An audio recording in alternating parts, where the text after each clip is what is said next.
தமிழ் பேசும் உள்ளங்களுக்கு வணக்கம். இன்றைக்கி நம்ம இந்த வீடியோவில் விஜயநகர பேரரசில் அமைச்சராக இருந்த தெனாலிராமன் அவரை பற்றி தாங்க பார்க்க போகிறோம்.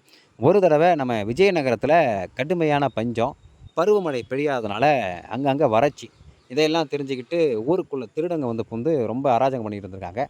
அந்த நேரத்தில் நம்ம தெனாலிராமன் அவர் வீட்டுக்கு போய் அவங்க மனைவிட்ட சொல்கிறாரு, நம்ம ஊர்களில் வந்து பஞ்சம் அதிகமாகிடுச்சு, அதனால் நம்ம வீட்டில் இருக்கக்கூடிய நகை பணம் எல்லாத்தையும் ஒரு பழைய பெட்டியில் போட்டு பூட்டி நம்ம அந்த கிணத்துக்குள்ளே போட்டுடலாம்.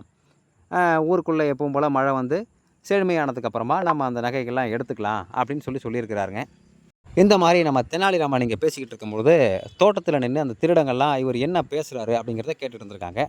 இவரும் அதை தெரிஞ்சுக்கிட்டு வேணும்னு என்ன பண்ணுறாருன்னா, ஒரு பழைய இரும்பு பெட்டியில் இருக்கக்கூடிய கல் மண் எல்லாத்தையும் அள்ளி போட்டு கொண்டு போய் அந்த கிணத்துல தொப்புன்னு போட்டுறாருங்க. இதை தெரிஞ்சுதான் திருடங்களாம் என்ன பண்ணுறாங்கன்னா, நேராக அந்த கிணத்தடிக்கு போயிட்டு, தெனாலிராமன் வீட்டுக்குள்ளே போய் திருடுற வேலையே நமக்கு கிடையாது, இந்த கிணத்துல இருக்கக்கூடிய தண்ணியெல்லாம் இறைச்சிட்டா நம்ம நேராக அந்த பெட்டி எடுத்துகிட்டு போயிடலாம் அப்படின்னு சொல்லி பிளான் பண்ணுறாங்க.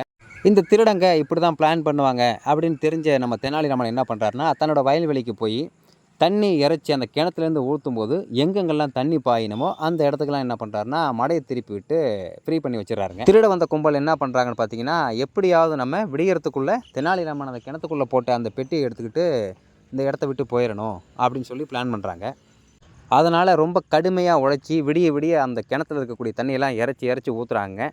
இதே நேரத்தில் நம்ம தெனாலிராமன் மடையை திருப்பி வச்ச அந்த வயல்வெளிகள் பூரா தண்ணி நிரம்பிடுது.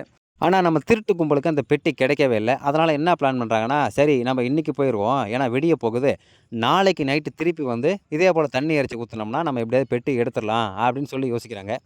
இதை நம்ம தெனாலிராமன் அப்படியே கேஷுவலாக தூரத்துலேருந்து கேட்டுக்கிட்டு வந்து என்ன சொல்கிறாருன்னா, நீங்கள் இறைச்சி ஊற்றின தண்ணி இன்னும் 3 நாளைக்கு போதும், 3 நாள் கழித்து நீங்கள் வந்தால் போதும் அப்படின்னு சொல்கிறாருங்க.